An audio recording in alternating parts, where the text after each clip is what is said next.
James, a servant of God and of the Lord Jesus Christ, to the 12 tribes scattered among the nations, greetings. Consider it pure joy whenever you face trials of many kinds, for the testing. For the testing of your faith develops perseverance, and perseverance must finish its work so you will be complete, not lacking anything. For the testing of your faith develops perseverance. Everyone in this room wants to grow in their faith, right? Now watch this. To grow in your faith, the testing of your faith grows your faith. But when you go through a test, watch this, you're supposed to have joy. I'm preaching already, and I'm not even in my text. I'm going to say that one more time. Everybody wants to grow in their faith, but in order to grow in your faith, God will test you, okay? But the posture we're supposed to have when we're going through testing time is joy. Now, let's talk straight today. When you're being tested, do you have joy? Do you have peace?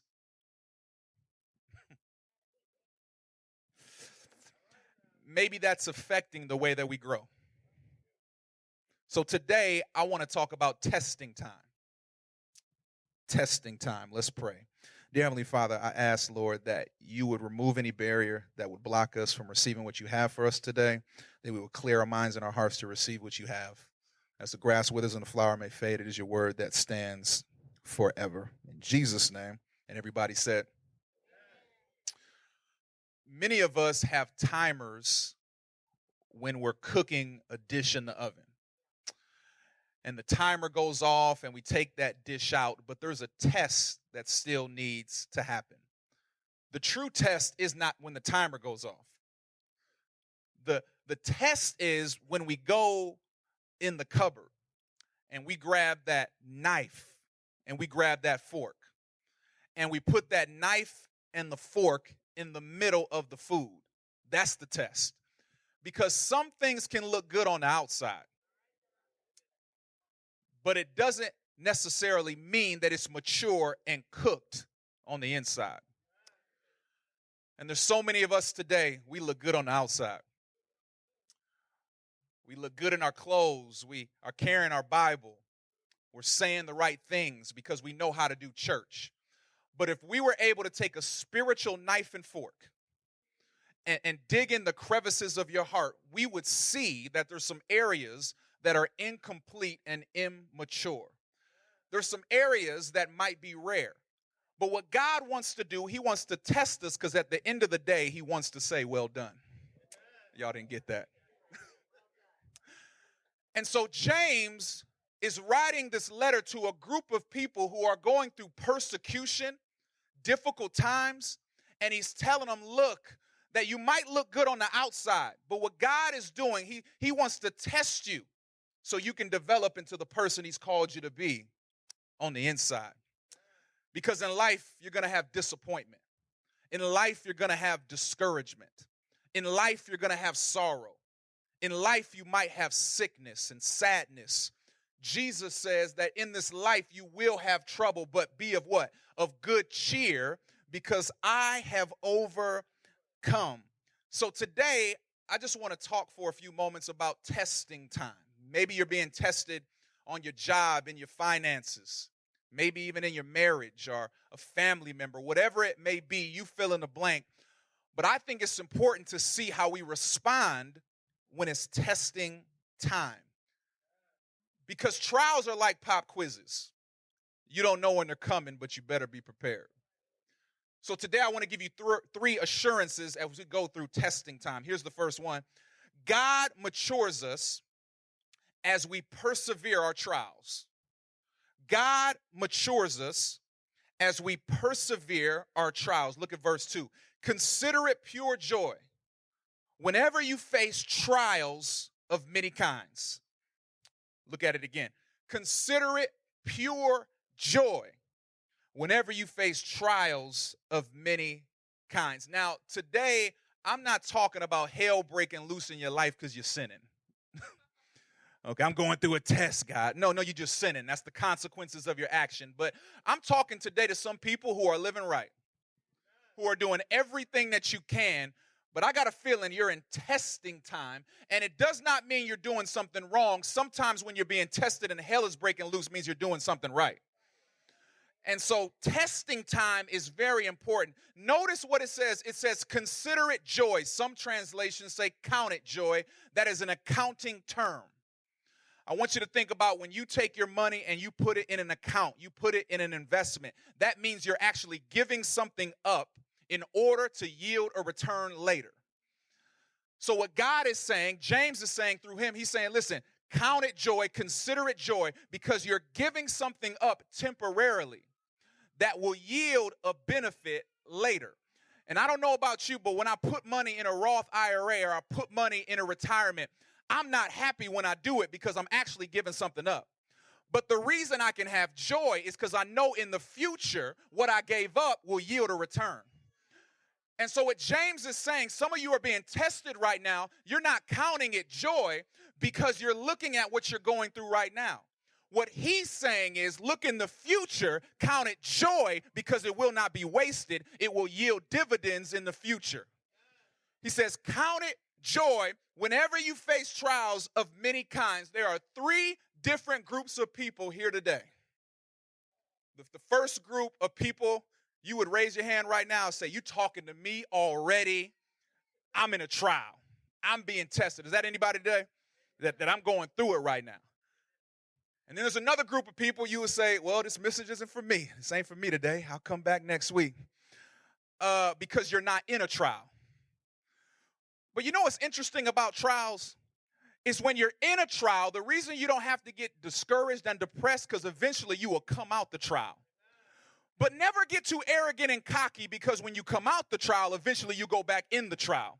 So there's three groups of people. People who are not in a trial, you don't know it, but one phone call, one letter, you will be in a trial. But then there's a group of people who are in a trial. You don't have to get too low because God will bring you out the trial.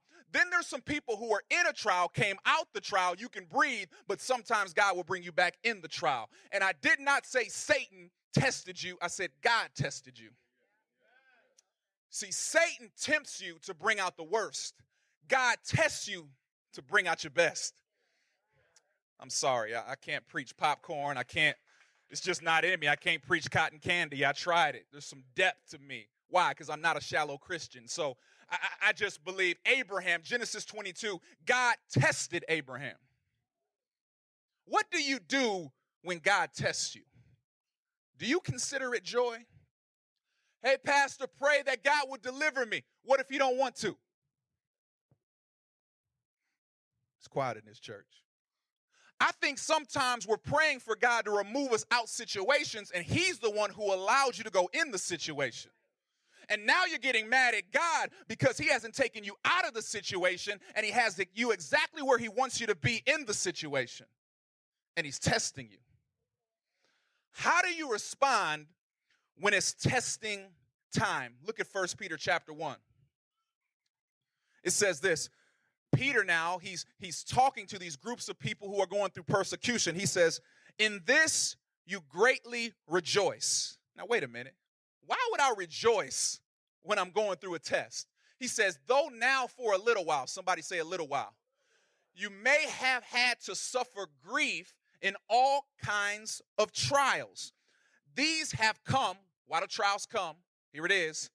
So that your faith of greater worth than gold, which perishes, even though refined by fire, why do they come? May be proved genuine and may result in praise, glory, and honor when Jesus Christ is revealed. Testing comes to reveal if you actually believe what you say. It is easy to say you have faith, but when you're tested, how you respond if you have joy is an indicator if you actually believe what you're saying. God, you're my provider till you get laid off. God, you're my healer until you get that doctor's note. The test reveals and the response reveals if you really believe what you say. See, I got my wife a ring, right? And I think it's a beautiful ring. Don't you think it's a beautiful ring? Yeah. But when she took that ring, she got it appraised. It didn't matter what I said. It didn't matter how much I said I dropped on it. I'm still paying for it. It didn't matter how much the value of what I said the ring was. That inspector, what he did was take that ring and he put it under a test. Because that's what he does. He tested to see if the paperwork that I had was actually true. It was. All right. What God does, he takes our words, he takes our actions, and he puts it under the test to see if it's really a diamond or cubic zirconium. He wants to see if that faith you've been saying and shouting about is actually real. God himself will put you under a test. But I just got a feeling today, all of us, including me, sometimes don't have joy in the test. We all say it. We're wearing the shirts today. We grow people. But in order to grow means you need to be tested. And when you're tested, do you have joy? Some of the things we pray about, God puts us to the test. You said that you wanted it, but when testing time came, you say, God, get me out of it. God matures us as we persevere in the trial. Daniel chapter 3, we know the story of King Nebuchadnezzar. And he builds this statue 90 feet high, 9 feet wide. And he says to everyone in Babylon, he says, when the music comes on, I want you to bow down and worship me. And so the music goes on, and everyone in the community is bowing down, worshiping King Nebuchadnezzar. But there was 3 boys there that said, we're not bowing down when the music comes on. So one of his constituents went up to King Nebuchadnezzar and said, hey, man, there's these 3 boys out there. They're not bowing down at all. King Nebuchadnezzar was like, bring them here. Bring them here. And he says, listen, maybe you didn't hear me. When the music starts to play, bow down and worship me. If not, I'm going to throw you in the furnace to be tested. And this is what they said. Now, I'm going to know if you've been saved more than 5 minutes on this part right here. They said, listen, God has the power to deliver us from the furnace. Here it comes. But even if he doesn't, I will not bow my knee. I will worship God, and I won't worship you. So he says, King Nebuchadnezzar says, listen, this is what I want you to do. We're going to throw you in the furnace. We're going to put it up 7 times. And they put the Hebrew boys in the furnace. It was so hot that the people who put them in the furnace ended up burning up. So they put the Hebrew boys in the furnace. Even in the furnace of affliction, they didn't retreat. They didn't say we were playing. They said, no, you can test us, but our mind is made up. We're serving God. Our mind is made up. I'm not retreating. Oh, let me stay right here. You got to get to the place where no matter what happens in your life, no matter the fire, that your mind is made up. You will not retreat. They put them in the furnace. And King Nebuchadnezzar like, hey, what's going on? Man, I thought it was 3 boys. And he saw another one. It was Jesus. Here it is right here. You might be tested right now, going through fire, but I believe it was Jesus covering them in that moment. And when they came out, watch this, there was no fire on them. And it says that King Nebuchadnezzar said, listen, he said, their God, we worshiping him from now on. The reason you got to stay in the test is because you got some people on your job, some family members, some people that you know.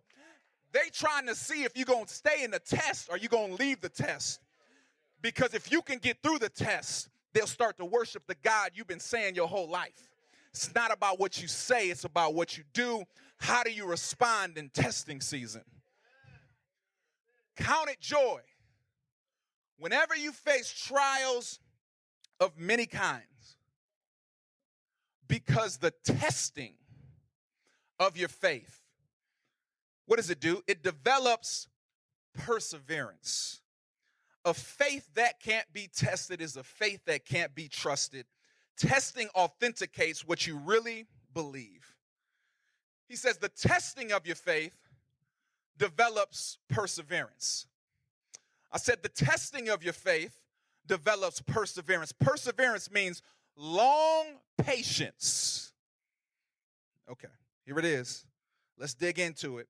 It means to remain under, to stay in one spot, the capacity to hold out or bear up in the face of difficulty. It says that the testing of your faith develops perseverance. It means when you're going through a test, remain under it. Stay in one spot, bear under it, even in the face of difficulty. I know you're being tested, remain under it. Stay in one spot. Even in the midst and face of difficulty, don't move. Historically, it's this idea of a warrior going out to battle. The warrior has received instructions from their commander. And he says, you're going out to battle. I've given you an assignment. Don't move. Don't budge. Bear under it. We need you. You're going to be attacked. The enemy's going to come, but you're on assignment from the commander. Do not move. God is your commander. He might have put you in the test. And what he's saying today to some of us in our marriages, to some of us on the job, if he's testing you, do not move, remain under, stay in one spot. Why? Because there's some things that are for you, and if you move, the enemy will come in and get it. And there's been some things you've been praying for, but you moved off the spot and allowed the enemy to come, because anytime soldiers are in a battle, you got to stick and stay, even in the face of darts coming after you. God, I don't like it. Get me out of it. Stay. Remain under. So I'm trying to help somebody who's been praying and you saying, God, why I got to deal with this? He's saying remain under it. Stay there. Don't move. X marks the spot. I'm trying to test your faith so you can have perseverance. You told me you want to grow. So therefore, I'm going to put you in a situation that you got to stick and stay. Defend what was gained.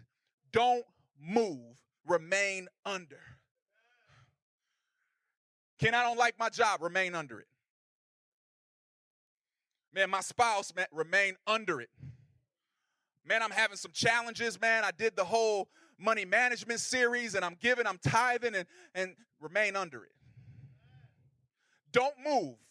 There's something that is for you that you can't see, and if you move right now, the enemy will come and steal what was yours. Remain under it. Stay. Why? The testing of your faith develops perseverance. That word is to remain under. Long patience. This is what you signed up for, right? They didn't tell you that. Bring Jesus in your heart. Everything will be okay. For the testing of your faith develops perseverance. Watch this. Perseverance must what? Finish its work so that you may be mature and complete, not lacking anything. See, in school, we're taught a lesson, then we take the test. But in life, we take the test, and then we learn the lesson. He says this, perseverance must finish its work. What does that mean? It means if you're going through a test and you get out of it prematurely, it doesn't do the work it was intended to do.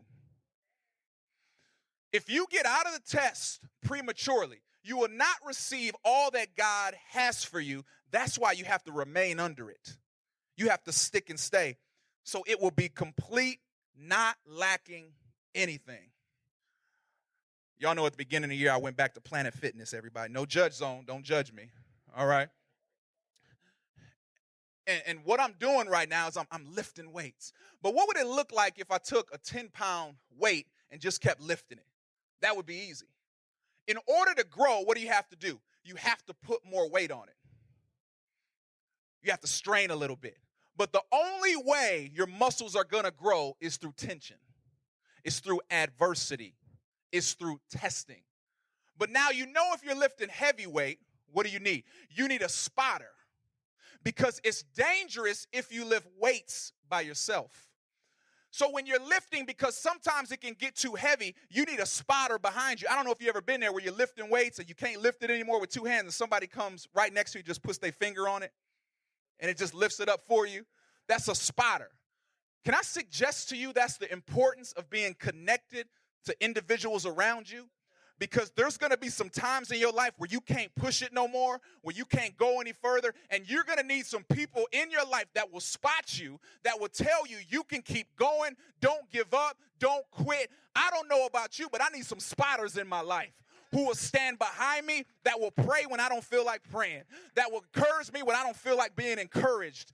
God puts spotters in your life, that we are not meant to be alone in this journey. But you have to persevere in the middle of adversity, because everything you go through grows you. Here's the second assurance when you're going through testing time. Not only does God mature you as you persevere your trials, God gives us wisdom as we persevere our trials. God gives us wisdom as we persevere our trials. Verse 5, if any of you lacks wisdom, he should ask Dr. Phil, Steve Harvey. What translation y'all in? He should ask God, who gives generously to all without finding fault, and it will be given to him. If you lack wisdom, if there's a deficit in wisdom. See, most of us, we don't want wisdom, we want knowledge. When you going to go deep in Bible study? What you going to do with it? No, I probably won't preach through your favorite book. Probably won't. Because at the end of the 50 weeks, what you going to do with it? We have so much knowledge, but we don't apply the knowledge we already have. You don't need another sermon. See, here's the thing. I can come back next week and preach this, and you might say, didn't he preach that last week? But did you do it? I'm thinking I might do a sermon series where I preach the same message 6 weeks in a row until everybody does it. Y'all laughing, I'm dead serious about it. Because I think sometimes we move on too quickly and you haven't applied what we just learned. But we want knowledge. Listen to me, I go to one of the best seminaries in the country, have some of the best teachers in the country, but all that knowledge doesn't mean anything if I don't have wisdom. The Bible gives you knowledge on how to love your wife. But I need wisdom on how to love my wife. Because Charles might say, Ken, this is how I love my wife. But if I do the same thing without wisdom to my wife, she might end up hating me. Because my wife is different than his wife, which means I need wisdom on how to love her appropriately to the way God's designed her. That's wisdom. Knowledge puffs up. Wisdom is about how to apply the knowledge that you have. James is saying if anyone lacks wisdom, again, lacks the knowledge on what to do in a particular situation, they should ask God. Charles, come here for a second. This is good because it says ask God, right? And then when I started to really study what ask God is, it's saying if you lack wisdom, maybe you prayed for wisdom and you didn't get anything. That word ask God is really connected to one another. It's the whole idea of being close to receive what God has. Some of us are asking God for stuff. Hey, God. He ain't saying nothing. Hey, God, because we too quick. Because we don't spend time in his presence. I need wisdom, God. He ain't say nothing. No, the word is ask God. So you get close enough to hear what he's saying to you. That if you lack wisdom, that means you have to be so connected to him because God doesn't scream, he whispers. You can't have a distant relationship and ask God for wisdom. Because if you're serious about it, see, some of y'all, come on, fellas, you saw her at the club. You were serious about it. You said, hey, girl, give me your number. No, you went smooth. Hey, girl, look at that clown over. Hey, give me your number. Right? Because in the club, the music was loud. You had to get close enough to hear. In the world, There's a lot of voices that are talking. There's a lot of people that are talking. You got to get close enough to drown out everybody else so you can get wisdom from God, who gives generously to those without finding fault. So if I'm not getting the wisdom from God that I need, the question is, am I close enough to get it? He says anyone who lacks, there's a deficit from wisdom, he should ask God, who gives generously. Vance Havner says, if you need knowledge, go to school. If you lack wisdom, get on your knees. What do I do? That should be your prayer every time you hear a message or read the word. What do I do with this? What do I? Man, Adam, he didn't have a belly button, did he? What do you do with that? I'm serious. Some people inbox me that stuff. When we going to talk about that? When we going to talk about did Daniel have 6 toes? What you going to do with it? When you going to preach through the book of Revelations, there's no book called Revelations. It's revelation of Jesus Christ. It's not about animals and fiery darts and all this crazy stuff. It's about Jesus Christ, and I can teach on it for 50 weeks, but what you going to do with it? If anyone lacks wisdom, they should ask God. God rode up on Solomon. Solomon was King David's son. He was the king, and he said, I'll give you anything, Solomon. He'd be like, God, man, give me that car. You know I want to roll on them dubs tonight, God. I need some more money. What if God asked you that question? Solomon said, give me wisdom. He said, since you didn't ask for power and wealth and for me to defeat your enemies, I'm going to give you power and wealth and everything you didn't ask for because you asked for wisdom. You don't need more money. You need more wisdom to balance the money that you have. Because if God gives you money and you don't have the wisdom, you're going to be broke again. What you need is not more stuff. You need the wisdom that God would give you with what you have right now. Oh, because after Jesus matters, I'm preaching management matters, because God will not give you what you can't manage. You can pray all day. Some of it's not a faith issue. Can you manage what God has already given you? So if you lack wisdom, ask God. When I was a teacher, I would pass out the test to all my students, and I would always say this: don't look at your neighbor. Why not? Because I saw his grades. Don't look at your neighbor. Don't look to the left. Don't look to the right. They can't help you. If you have a question, who should you come to? Me. Why? Because I got the answer key. If you have an issue with wisdom, yes, you should talk to people in your life you can trust. But you, at the end of the day, you need to take all that information and knowledge, talk to God, because he's the one with the answer key. And so many times we're making major decisions in our lives without asking God, as if you're the one who created the answer key. But he says, if you lack it, come to me. See, the devil, he cannot prevent God from answering our prayers, but he can prevent you from praying. If you lack wisdom, God will give it to you. In what way? Generously, but there's a condition. But here's the condition. Look at it, verse 6. But when he asks, he must believe and not doubt. That means to be fully persuaded. That means when I ask him, I'm expecting him to respond and answer. Not, God, you might do it for me. Not, God, if you will do it for me. God, I have an expectation. I'm asking you because I'm connected to you, so I know your will. And what I'm going to do right now, I'm fully persuaded when I pray you're going to give me an answer. But when you ask, do not have doubt. Do you have doubt when you're praying to God? Y'all lying. There's sometimes I have doubt. I'm just being honest with you. I doubted yesterday because I was in a situation where it's like perseverance, remain under. I got a call from someone yesterday that it was this guy who plays the keyboard, right? And I'm like, cool, man, because I've been praying long suffering for about a year and a half. One day I went on a prayer walk and said, God, okay, I'm going to trust and wait on you until you bring the person that I need. Got a keyboard and everything, right? It's a year and a half later. And so I'm talking on the phone with him. I'm like, cool. And I just get to the bottom line at the end of the day. That's cool, man. That's cool. You know how they linger on the phone, so that's cool. Okay, how much you want? I'm just being real right now. How much you want? And I'm thinking in my mind, well, you know, I got a family. I got a family too. $400 to play the keyboard for 15 minutes? So that's $400. Oh, the singer wanted $300. Okay, then you needed a keyboard, a guitar player. That's $100. The drummer was $150. I'm like, that's $1,000 a week. That's $4,000 a month for the worship y'all want. Am I talking good right now?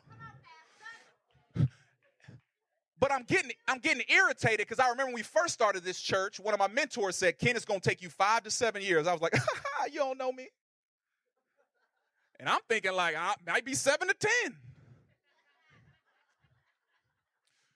But what God reminded me was remain under. Stick and stay. Don't move right now. Don't make a move, because you know what? I'm not opposed to paying people and all that, but we just spent $500 to Africa for people to get glasses. So I'd rather spend $500 for kids who can't afford glasses than someone to tune me up for 5 minutes. So remain under it. Stay with it, Ken. Man, I thought God in 2 months he was going to turn it around. Year and a half later, remain under. The testing of your faith develops perseverance. Perseverance must finish his work so you will be complete, Ken, not lacking anything. And I think about all the tests that I've had over the 2 years. I wouldn't be who I am today if it wasn't for some of those tests that I went through. And I still got a long way to go, but testing time grows you. And this is why you're being tested right here. Because God has an assignment, a purpose for you, and you don't have the character yet. You don't have a character yet. I want you to think about it. You think you do. That just lets you know you don't. God has a purpose, an assignment for you 5 years down the road, but you can't handle what he has for you because you can't manage it yet. But when he asks, he must believe and not doubt, because he who doubts is like a wave of the sea blown, tossed by the wind. It's this whole idea of someone staggering. You believe it, then you don't. You believe it, then you don't. It's what I call squirrel faith. You know, you ride in your car, you see some squirrels, especially those gray ones on the east side of Detroit. You know the ones I'm talking about. They gray with the red tail. It's just on the east side. Can't say amen, say ouch.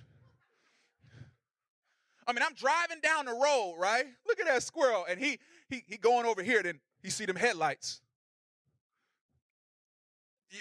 Like, he Barry Sanders, like, what's going on? Like, just keep going.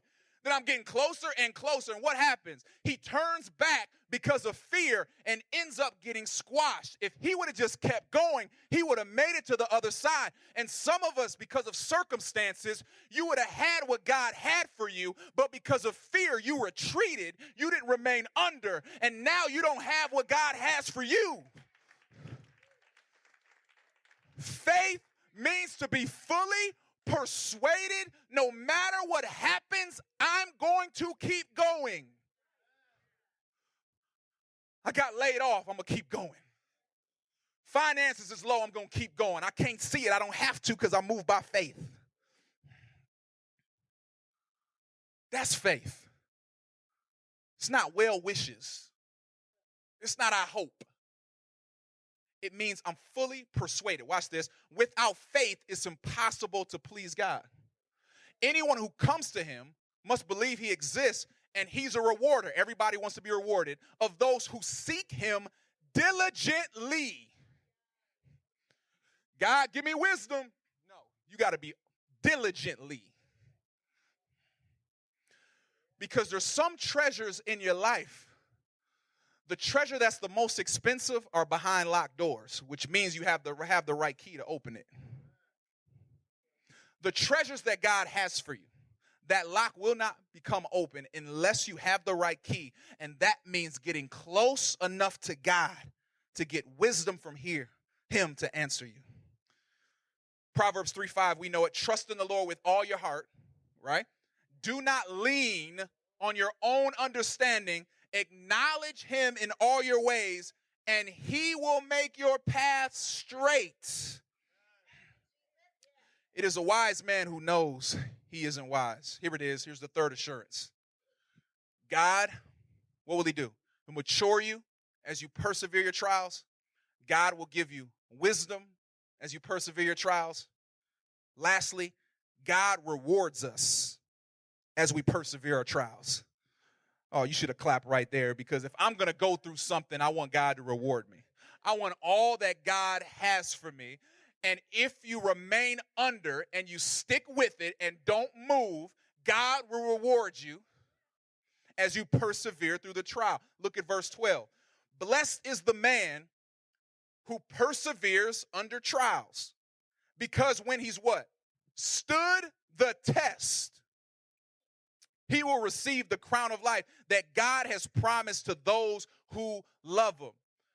If you're reading Mark chapter 4, it's this whole idea of the four parables of the sowers. And he talks about when testing time comes, there's this one sower, or this one person who has a heart, and it says when persecution comes, when testing comes, they fall away. Why? Because the word was not implanted into their heart. See, it's easy to feel good, but when testing time comes, if we fall away or if we stay, that reveals what was really in our hearts. God rewards us as we persevere our trial. See, this is what I love about you right here, because I know some of you are being tested, and an indication that you're persevering, that you're enduring, is that you're here right now. An indication that also things aren't going well. There might be some areas that you want to be better, but you're here. You're still praising God. You're still worshiping God. You're still reading the word. Why? Because if you stay under it, listen to me, if you stick with it and don't budge, God will reward you as you persevere the trial. Hebrews chapter 10, verse 35, I'm closing. Probably about 3 years ago, when we were planting this church, that was probably the most difficult time of my life in terms of my faith in God. I've shared this story several times. I'm not going to go all the way through it, but felt God calling us to launch a church. I quit my job at that moment the year before I got laid off, and I'm like, man, didn't have the people, didn't have the resources. And so when you're going through that, you need a word, you need a promise from God that keeps you in it. And this was the promise for me. So do not, Hebrews 10:35, do not throw away your confidence. It will be richly rewarded. You need to what? Persevere, so that when you've done, listen to me, the will of God, you will receive what he has promised. I don't need to preach that. See, sometimes you need to get excited off the word, not off the preacher. It says this, I'm going to read it again. Don't throw away your confidence. It will be richly rewarded. You will need to persevere, there's the key, so that when you've done the will of God, you will receive what he has promised. Oh, I'm praying for a church that gets excited off the word. Let me read it one more time. So do not throw away your confidence. It will be richly rewarded. What do you have to do? Here's the key. I told you, the Bible is keys. Keys unlock doors. So if you want to be rewarded, here's the key. I'm giving it to you right here, verse 36. You need to persevere so that when you've done the will of God, you will receive what he has promised. Do not throw away your confidence. That when you have done the will of God and you persevered, you will. That's a guarantee. That's not an if. You will receive what God has promised. What's the condition? You have to persevere. When you're persevering, that's why you can have joy, because I know he's going to reward me richly. So although I don't like what's going on, although I don't like what's happening in my life, I have joy on the inside because I know what I'm going through is not in vain. And I know when I get through it, there's a blessing over here that I won't be able to contain it. But you got to persevere. I want you to think about a silversmith. A silversmith takes metal and he wants to shape that metal. He wants to mold the metal because he has an idea of what he wants that metal to look like. So he takes that metal and he puts it into 1900 degrees Fahrenheit. He drops the metal in the heat. Then he takes that metal out and he shapes it and he molds it again. He drops it down again in the heat. He takes it out. But then there's something that comes from the metal called slag. Slag is the impurities that he wants to remove because he wants to shape it and mold it a specific way according to the purposes that he has. So he takes the metal, puts it in heat, takes it out again, and takes the towel and removes the slag. He keeps doing the process over and over and over again. And if need be, he turns the temperature up. Because the silversmith already knows, the metal doesn't. The silversmith already knows exactly how he wants the shape of the metal to be. So he'll keep putting it under pressure. He'll keep testing the metal. He removes the impurities. How does the silversmith know that the job is done? Is when he takes the metal out and he's able to see his reflection. How do you know that God is done with the test? He puts you under pressure, and there's some things that should not be there, so he removes the impurities. He removes the bitterness. He removes the unforgiveness. He removes the pride out your life. And you might be screaming, saying that it's hot, but the good thing, the metal is in the hands of the silversmith. God doesn't put you down too long. He will bring you back up, and he cleans you off. And when do you know that he's done? When he's able to see his own reflection. Because we are created in the image of God. And God will test you so you will see his reflection and your reflection, and it's exactly the same. Why? Because the purposes in our life will not be achieved looking like us. The purposes in your life will be achieved when you look like Jesus.